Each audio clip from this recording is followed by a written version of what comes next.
Bonjour à tous, petit point, 2 ans après ma première vidéo sur le grand livret A, et pourquoi nous pouvons dire qu'il y a à minima un mensonge d'État. Nous allons voir ce qu'il est, ce qu'il permet, et pourquoi c'est un placement si populaire. Et dire qu'à une époque pas si lointaine, les gens se réjouissaient car son rendement avait été multiplié par 2, lien de l'ancienne vidéo en commentaire, l'analyse était chouette. Et surtout en fin de vidéo, je te donnerai 3 éléments importants tous souvent pris en compte sur l'investissement en livret A. Et tu verras pourquoi il n'y a rien d'incroyable à ce qu'il soit exonéré de taxes et d'impôts. Et petit teaser, en 2021, le livret A a fait perdre 8 milliards d'euros aux Français en pouvoir d'achat réel. Et ne t'inquiète pas, on ne va pas juste te dire qu'il passe de 3 à 2,4%, mais t'expliquer un mécanisme qui est presque de la spoliation. Et contrairement à beaucoup de personnes, j'expliquerai comment l'État pourrait s'en servir pour enrichir tous les Français, toi y compris. Et si tu es d'accord sur ma fin de vidéo, écris Valentina présidente. Le livret A occupe une place incontournable dans la vie des Français. 55 millions de livrets A ouverts et à chaque année de troubles sur les marchés, les dépôts de liquidités explosent. La majorité des profils en ont, les riches, les pauvres, tout le monde y adhère. Et c'est systématiquement vu par tous comme un placement sécuritaire. Néanmoins, il a beau avoir plus de 200 ans, le livret A avait une promesse. Compenser l'inflation tout en finançant les besoins que l'État ne serait pas à même de financer lui-même. En fin de vidéo, je te dirai ce qu'il finance vraiment. Mais essaye d'imaginer qu'il y a autour des 350 milliards dessus. Je répète, 350 milliards d'euros. Tu imagines tout ce qu'on pourrait faire avec ? Très souvent, j'ai des mères de famille qui me disent que c'est la première chose qu'elles feront, un livret A, et qu'elles mettront tout dessus. Maintenant, sans vouloir critiquer Bruno Le Maire, je trouve que sa réforme a pratiquement détruit le peu d'utilité du livret A. Pour faire simple, le livret A a pour but de suivre l'inflation, et oui, il y a eu une époque où le livret A a été à 9 ou 10%, mais lorsque ce fut le cas, l'inflation était bien plus haute, et c'est là que notre cher Bruno entre en scène. Que ce soit avec les déficits publics ou avec l'inflation, il semble avoir du mal à compter, sauf lorsqu'il s'agit de modifier les règles de calcul pour faire perdre de l'argent à l'ensemble des Français ou presque qui ont mis leur sous-sous dedans. Car normalement, on prend l'inflation, on rajoute au minimum, et j'insiste sur le mot minimum, on rajoute 0,25%, et magie, cela fait le taux du livret A. Du moins ça c'est en théorie, mais il y a eu plusieurs fourberies. Déjà, ils ont totalement changé la formule pour faire le suivi de l'inflation et peu importe les indices utilisés par l'État, il y a toujours des problèmes majeurs qu'un élève de bac ES pourrait montrer. Par exemple, dans l'indice de l'IPS qui est utilisé pour mesurer l'inflation, le loyer de l'habitation ne représente que 6%. Par contre, le transport, 15%. Donc, l'État français considère que l'essence ou l'assurance de la voiture coûte 2,5 fois plus que les loyers. Je comprends que c'est une moyenne, mais vu que les personnes qui sont impactées le plus sont les classes moyennes, l'indice devrait représenter les classes moyennes en priorité. Et clairement ici, ça semble discutable. Et avant que tu me le dises en commentaire, oui mais c'est officiellement l'INSEE qui publie les taux, oui tu as raison, mais c'est l'État qui force à un tel mode de calcul et telle méthodologie. De nombreux grands économistes, même internationaux, ont montré que la France était un pays avec un fort écart avec l'inflation réelle et celle qui est officialisée publiquement. Donc déjà, ils ont largement sous-estimé l'inflation et vu que même ça ne suffisait pas à assez baisser le taux du livret A qui était indexé sur l'inflation, il l'a en plus frontalement réduit encore plus en rajoutant dans le calcul l'ESTER, soit le taux interbancaire court terme, qui est bien plus bas que l'inflation et toujours en retard, un peu comme l'Europe dans tous les domaines de l'économie. Et cette pseudo-manipulation est largement visible.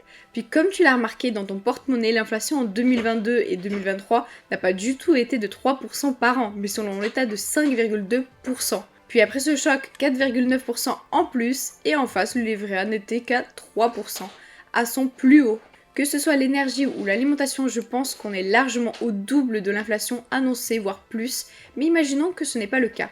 En 2023, la simple différence de 2% entre inflation et gain du livret A fait perdre plus de 7 milliards d'euros. Et ça, c'est souvent par année. D'ailleurs, petite information qui pop-up dans ma tête, savais-tu que les associations ont droit d'avoir un livret A avec 76 500 euros de versement dessus? Même s'il y a mieux, je trouve ça pertinent de permettre d'avoir 2,4% pour des associations. Après, l'avantage numéro 1 de ce livret reste la disponibilité immédiate. Et c'est à cela que doit servir ce livret A. pour avoir des liquidités accessibles immédiatement. Le plus important est donc de comprendre que l'inflation ronge plus vite le pouvoir d'achat réel que ce que le livret A rapporte. Imagine que tu achètes des cacahuètes à l'unité, le vrai problème est qu'avec le livret A, tu ne pourrais pas en racheter autant qu'avant. Si nous voulons donc à minima préserver la valeur, le livret A ne le permet pas. L'or par contre a bien rempli cet objectif. D'ailleurs j'avais lu je ne sais où qu'en 2019 et sur une très longue durée, le prix d'une vache payée en or n'avait pas fluctué. C'est-à-dire que sur 100 ans, il fallait la même quantité d'or pour payer une vache. Je m'arrangerai pour me corriger si c'était une bêtise. Maintenant voyons comment utiliser l'argent du livret A. Personnellement je suis toujours abasourdie avec ce chiffre. C'est globalement la CDC, soit la Caisse des dépôts, qui s'en sert déjà énormément pour construire des logements sociaux. De mémoire, c'est autour des 30% chaque année qui a été utilisé dans ce but, et autour des 15% pour financer de la dette de l'État français, et 50% pour financer les TPE-PME. En fait, la Caisse des dépôts a l'objectif de ne pas justement laisser cet argent dormir et subir l'inflation. Ça c'est un constat. Et en soi, ne pas laisser l'argent perdre en valeur, c'est bien. Mais à la base, le livret A devrait permettre deux choses.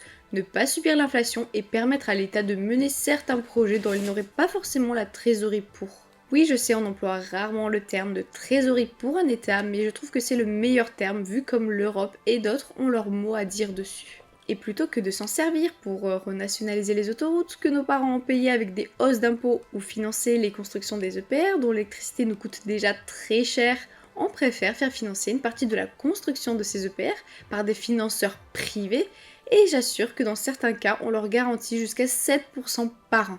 Et que l'État en partie le finance, ou encore EDF aussi, ces intérêts vont créer de la dette que l'on va payer 3 fois. Déjà car plusieurs études sérieuses et avérées ont montré qu'avec un coût de 7% pour la construction, le prix du kilowattheure produit ferait presque le double pendant 25 ans, donc plus cher sur la facture EDF. En plus, le gouvernement a aussi pas mal de taxes qui sont indexées au prix du kilowattheure, donc on va repayer de la taxe, donc ça fait 2.